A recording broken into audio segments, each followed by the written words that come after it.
नमस्कार, स्वागत है आपका। आप देख रहे हैं न्यूज 18। मैं हूं आपके साथ मेनका चौधरी और बुलेटिन की शुरुआत करते हैं। सबसे पहले बात कर लेते हैं 69,000 शिक्षक भर्ती मामले की। सुप्रीम कोर्ट में सुनवाई है आज। दरअसल हाईकोर्ट के सिंगल बेंच ने सरकार की ओर से 8 मई 2020 को घोषित परीक्षा परिणाम पर सवालिया निशान लगाते हुए कुछ प्रश्नों और आंसर शीट पर भ्रम की स्थिति पाते हुए पूरी चयन प्रक्रिया पर रोक लगा दी थी और प्रश्न पत्र को जांचने के लिए यूजीसी पैनल को भेजने के लिए कहा था।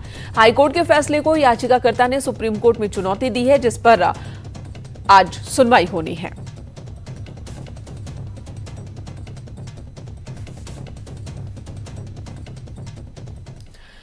पीएम मोदी की अध्यक्षता में कैबिनेट कमेटी ऑन सिक्योरिटी की अहम बैठक होगी। गलवान विवाद के बीच इस बैठक को काफी अहम माना जा रहा है। वहीं केंद्रीय कैबिनेट की भी आज मीटिंग होनी है।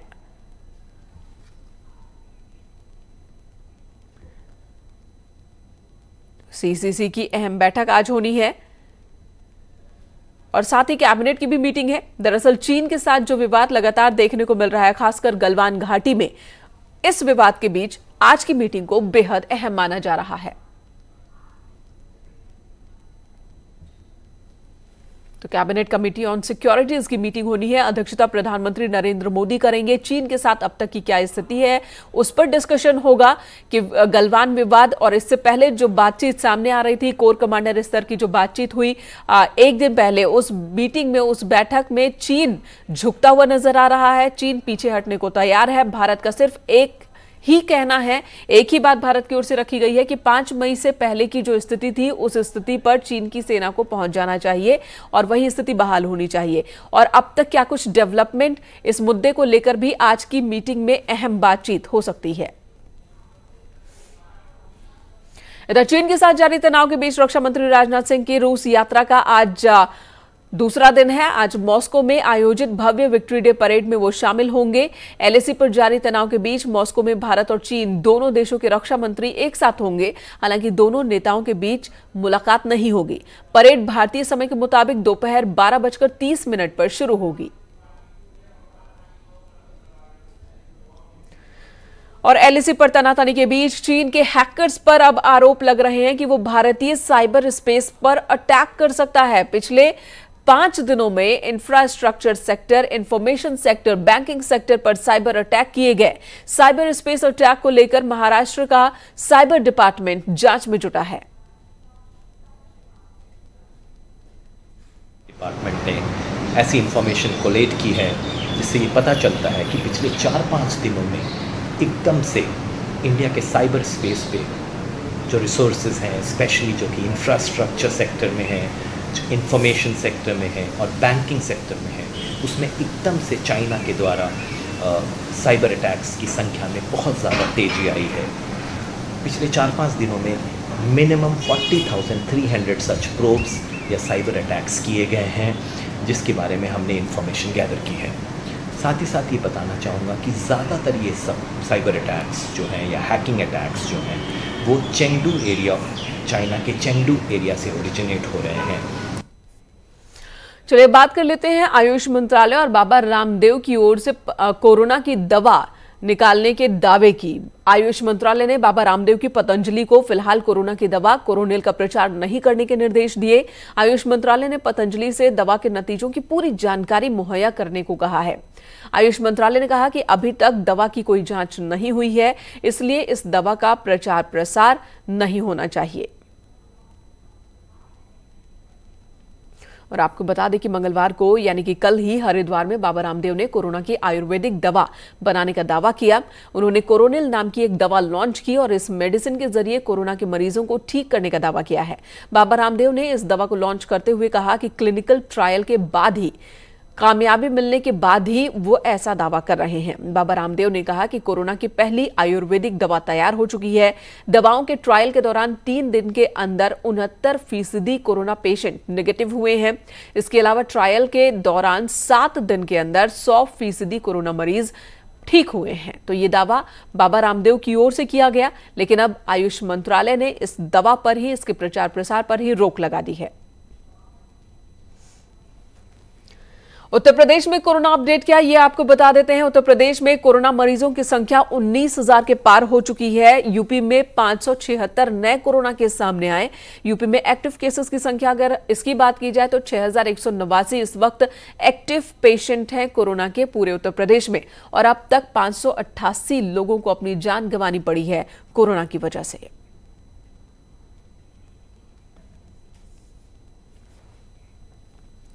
बात बरेली की, जहां पर कोरोना का कहर देखने को मिल रहा है। 24 घंटे के अंदर 2 महिलाओं की कोरोना की वजह से मौत हुई।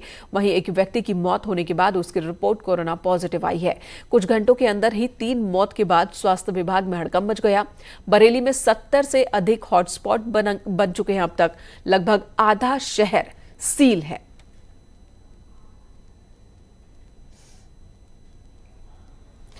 उधर आगरा में प्रियंका गांधी के खिलाफ तहरीर दी गई है। केस दर्ज करवाने के लिए बीजेपी नेताओं ने सदर थाने में तहरीर दी। प्रियंका ने आगरा में कोरोना मरीजों को लेकर एक ट्वीट किया था। प्रियंका ने ट्वीट में लिखा था कि आगरा में 48 घंटे में 28 लोगों की मौत हुई। आगरा के डीएम ने इस आंकड़े को नकारा, जिसके बाद एक बार फिर से प्रियंका गांधी ने ट्वीट किया और उस रिपोर्ट को संलग्न किया जिसके आधार पर उनका पहला ट्वीट था, जिसमें उन्होंने कहा कि आगरा में कोरोना से हो रही मौतों का आंकड़ा डराने वाला है।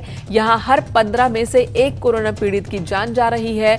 आगरा में 79 मरीजों में से 28 की मौत अस्पताल में भर्ती होने के 48 घंटे के अंदर हुई है, जो कि एक बड़ी लापरवाही है, जिस पर मुख्यमंत्री जी कृपया 48 घंटे में जांच रिपोर्ट जनता के सामने रखें। प्रियंका गांधी ने हमलावर होते हुए दोबारा ये ट्वीट किया, और इससे पहले जो उनका ट्वीट था उसकी भाषा थोड़ी अलग थी।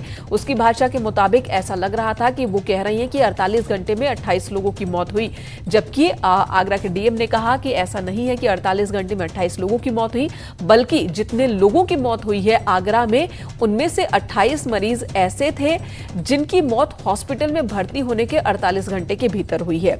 तो इस भाषा को लेकर आगरा के डीएम और प्रियंका गांधी आमने सामने। डीएम की ओर से नोटिस भी दिया गया, हालांकि प्रियंका गांधी की ओर से उस नोटिस का जवाब अभी तक नहीं, लेकिन उसके जवाब में उन्होंने एक दूसरा ट्वीट जरूर कर दिया। और अब बीजेपी के नेताओं ने प्रियंका गांधी के खिलाफ मामला दर्ज कराया। इधर एसपी की पूर्व प्रदेश प्रवक्ता डॉक्टर रोली तिवारी एसपी नेताओं की गाली से आहत हैं। कार्यकर्ताओं पर रोली तिवारी को गाली देने का आरोप है। रोली तिवारी ने समाजवादी पार्टी कार्यकर्ता पर कार्रवाई की मांग की है। उसके लिए जो मेरे परिवार को जो पीड़ा हुई,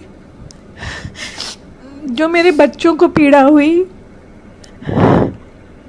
जो मेरी बेटियों को पीड़ा हुई, मेरा पति जिसने अपने जीवन के 21 साल इस देश के लिए दे दिए, इस देश की सेवा के लिए दे दिए, आर्मी को दे दिए, बीएसएफ को दे दिए, यूएन मिशन को दे दिए, एक इतने बड़े अधिकारी की पत्नी को जो पीड़ा हुई, उस पीड़ा को मैं पूरा ईश्वर के ऊपर छोड़ती हूँ। मैं ईश्वरवादी हूँ और मैं उस पीड़ा को ईश्वर के ऊपर छोड़ती हूँ। ईश्वर उन लोगों को दंड देगा जिसने हमें कष्ट देने का कार्य किया। मैं कानूनी लड़ाई भी इसलिए नहीं लड़ रही कि मुझे किसी से बदला लेना है, क्योंकि मेरा नेचर ऐसा नहीं है। एसपी की पूर्व प्रवक्ता और इस वक्त देख रहे हैं कि समाजवादी पार्टी के कार्यकर्ताओं पर गंभीर आरोप उन्होंने लगाए। इधर हाल ही में एक वेब सीरीज आई थी जिसका नाम है पंचायत। लोगों ने इस वेब सीरीज की बहुत तारीफ की, क्योंकि इसमें एक ऐसे गांव की कहानी गढ़ी गई थी जिसमें महिला ग्राम प्रधान की जगह उसका पति सब कुछ करता है। सारी शक्ति महिला के हाथ में थी, लेकिन पति ने उसे घर पर बैठा रखा था और खुद ही फैसले लेता था। इसी तरह की कहानी संत कबीर नगर से भी सामने आई है, लेकिन ये कहानी इतनी हैरान करने वाली है कि आप देखेंगे तो सोच में पड़ जाएंगे और पूछेंगे ऐसा भी होता है क्या।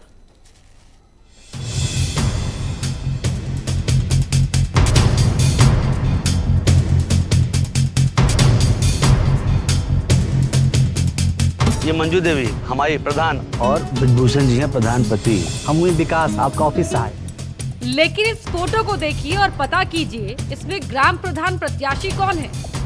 पोस्टर देखते ही कोई भी बता देगा कि काला चश्मा पहने अब्दुल फत्ताह ग्राम प्रधान का उम्मीदवार होगा, लेकिन जब पोस्टर को बारीकी से देखेंगे तो तस्वीर कुछ और दिखेगी। ये पोस्टर उस वक्त का है जब संत कबीर नगर के दरियाबाद गांव में प्रधानी का चुनाव हुआ था। गांव में इसी तरह के पोस्टर लगे थे जिसमें लिखा था, वादे नहीं विकास करेंगे, साथ दीजिए काम करेंगे। लेकिन क्या जीतने के बाद इस गांव में काम हुआ? समस्या सर विकास नहीं हुआ पूरे मोहल्ले में, आप देख सकते हो। और हमको हमारे घर पे नाला आ रहा था, हमको ये दिक्कत है। देखो पूरा गली में सब पूरी आरसीसी नहीं हुआ है, ना रास्ता है सही, देखो पूरा। यहाँ सवाल विकास तो है लेकिन खबर कुछ और है। आइए फिर से उस पोस्टर को पढ़ते हैं। पोस्टर की दूसरी लाइन पढ़िए, ओसाओ धान निकालो पैया, अब की बार फतह भैया। इस लाइन से ही पता चलता है कि ग्राम सभा का चुनाव काले चश्मे वाले भैया लड़ रहे थे, लेकिन जैसे ही आप प्रधान पद की प्रत्याशी का नाम पढ़ेंगे, पोस्टर की साजिश का खुलासा हो जाएगा।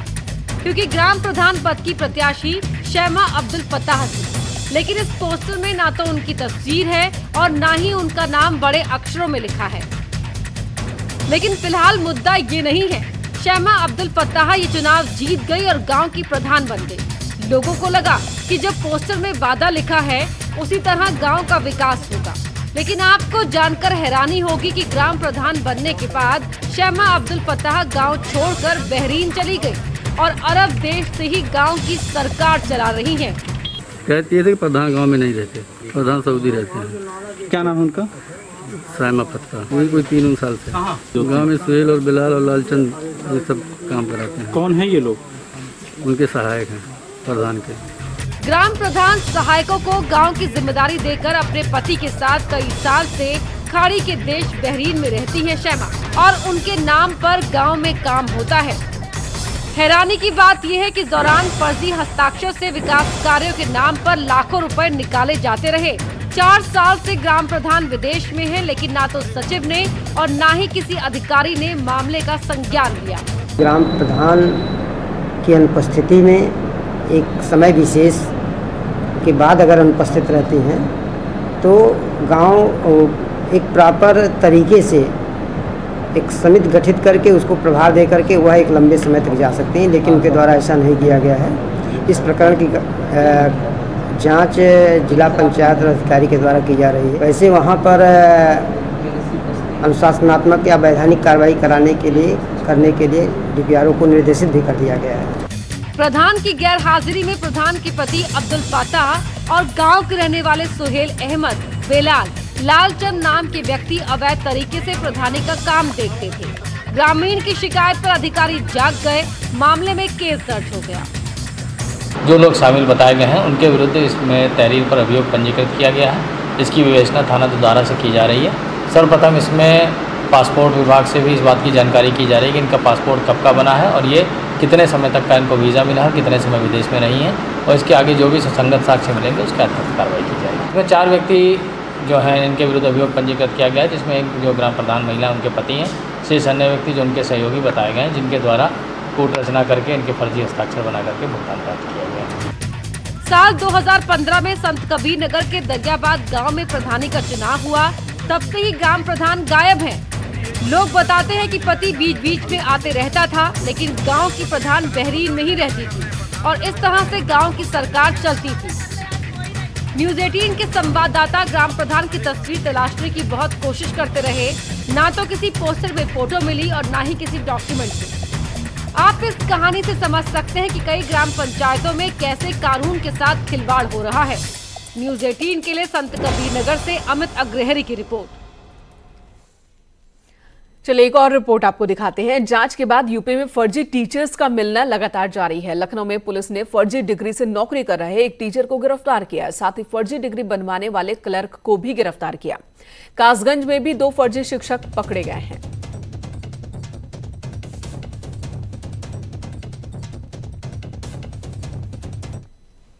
सहारनपुर के थाना नागल में टीवी में मनपसंद कार्यक्रम देखने को लेकर 3 बहनों में झगड़ा हुआ। बाद में नाराज होकर तीनों ने विषैला पदार्थ खा लिया, जिसके बाद घर वालों ने तीनों को हॉस्पिटल में भर्ती कराया। इलाज के दौरान एक लड़की की मौत हो गई। वहीं हालत गंभीर होने पर 2 बहनों को हायर सेंटर रेफर किया गया।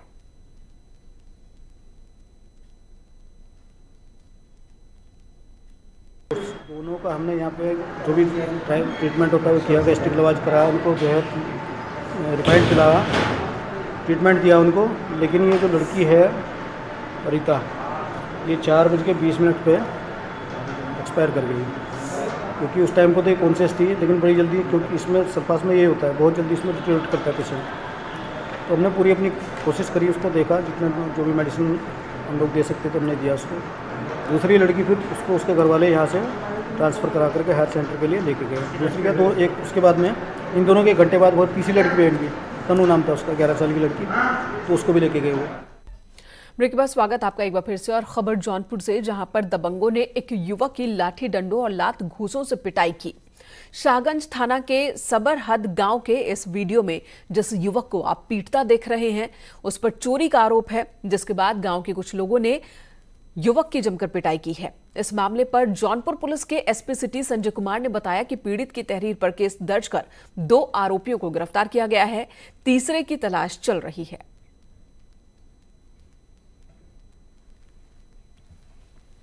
उधर ललितपुर में तेज रफ्तार कार बेकाबू होकर पलट गई और इस हादसे में 2 युवकों की मौत हो गई है। यह हादसा जाखलौन थाना क्षेत्र अंतर्गत बंदरगूढ़ा ग्राम मार्ग पर हुआ है।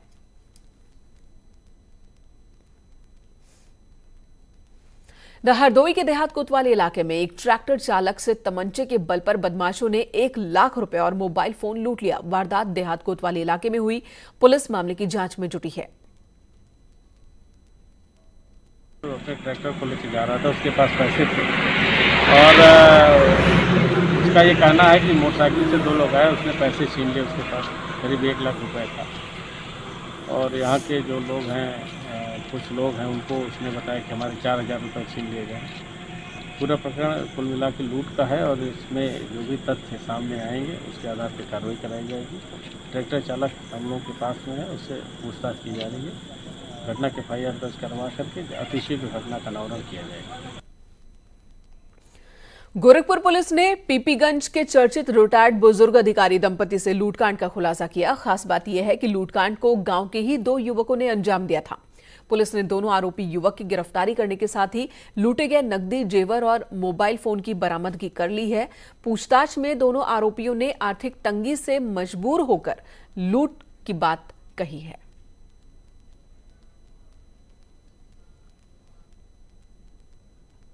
अधिकारी हैं डिप्टी अकाउंटेंट जनरल।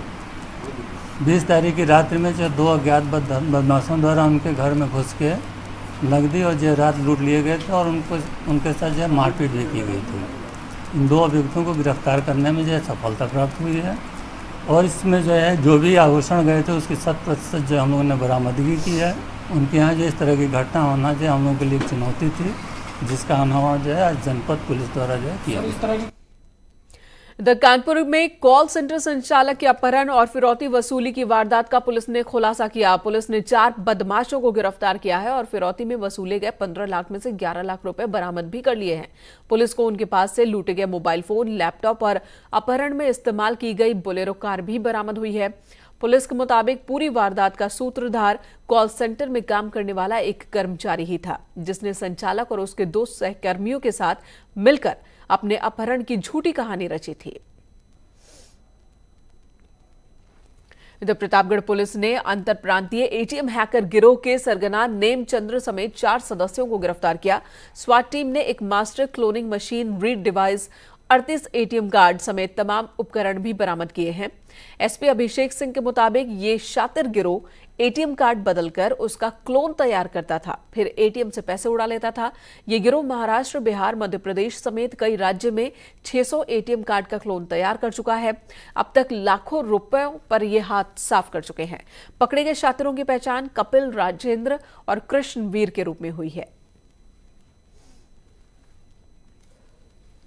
जल शक्ति मंत्री डॉक्टर महेंद्र सिंह ने बाराबंकी में घाघरा नदी के किनारे हो रहे कटाव का जायजा लिया। बाराबंकी के टेपरा, करौनी, सरायजन और इटहुआ में जल शक्ति मंत्रालय के सिंचाई विभाग की ओर से बाढ़ से बचाव के लिए राहत कार्य चल रहा है।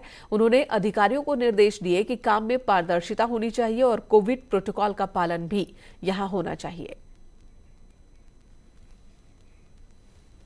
इसी खबर के साथ इस बुलेटिन में इतना ही। ब्रेक के बाद भी खबरें जारी हैं।